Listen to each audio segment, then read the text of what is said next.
Sky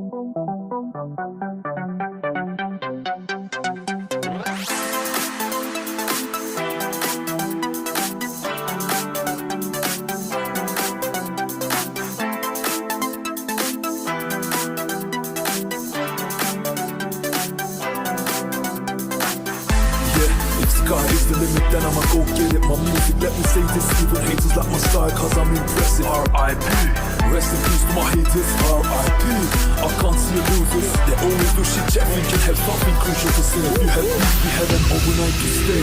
I will start making music if it ever takes me away from my way.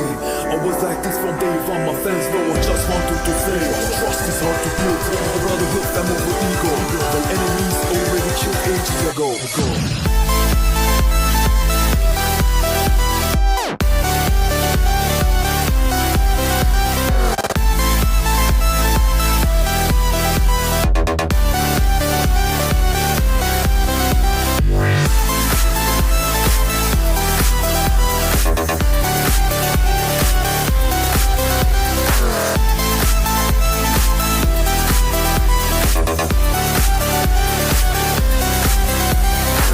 Hayat resmi zaten değil mi herkese farklı, Değiştirdim bakış açımı, iyi günler arttı, kötü günler ise geride kaldı.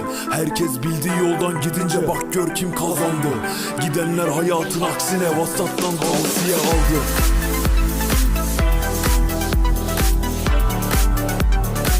Bak hayat senin düşündüğünden daha sakat çıktı.